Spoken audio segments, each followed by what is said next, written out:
This flight was supposed to last only a few hours, but in reality, it had been flying for 5 years. Yet the passengers and crew had no idea. As the plane approached its destination, the captain radioed the tower for landing clearance. The controllers were stunned. They confirmed the request again and again, before finally directing the plane to land at a remote airport. But outside the plane, there weren't families waiting. Instead, there was a sea of police officers. The passengers were baffled, unsure of what was happening. Jenny told the officers that her nephew wasn't feeling well. She asked if they could go home and rest, but the lead officer refused her request. The problem, ladies and gentlemen, is your plane departed Montego Bay, Jamaica on April 7, 2013.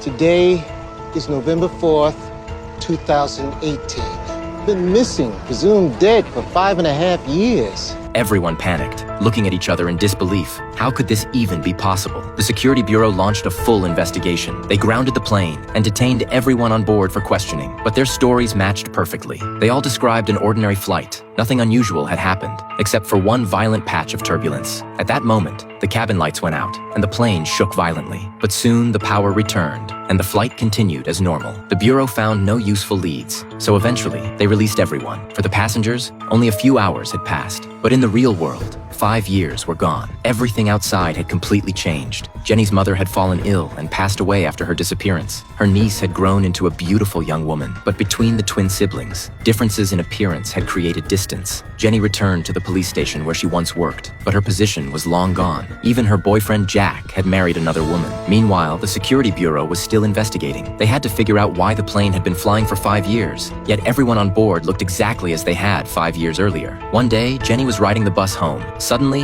a strange voice echoed in her head. Slower. Slower.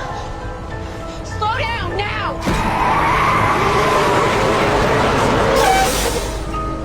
How'd you see him coming? Still, Jenny couldn't explain what was happening. The next day, while jogging past a courtyard, the voice returned, but all Jenny saw were 2 dogs inside. She didn't act on it and simply left. That night, as she tried to rest, the voice echoed once more. It kept repeating the same words, "Let them go." Jenny went back to the courtyard. At that moment, her brother Kevin pulled up in his car. He confessed that he heard the same voice in his head, so the siblings released the 2 dogs. But the very next day, the police received a report. The act had been caught on camera. Jack scolded Jenny harshly, then took her along to return the dogs. But inside the courtyard, the voice spoke again. Jenny couldn't resist following its guidance. Her eyes fell on a locked door. She grabbed a tool and smashed the lock open, ignoring Jack's protests. What she saw inside left her stunned. 2 missing teenage girls were locked away. Jack swiftly subdued the dog owner. Together, they solved the kidnapping case. Jack gave Jenny all the credit, and soon after, her supervisor told her to return to work the next day. But it didn't stop there. Soon, Jenny heard the voice again. This time, not only she and Kevin,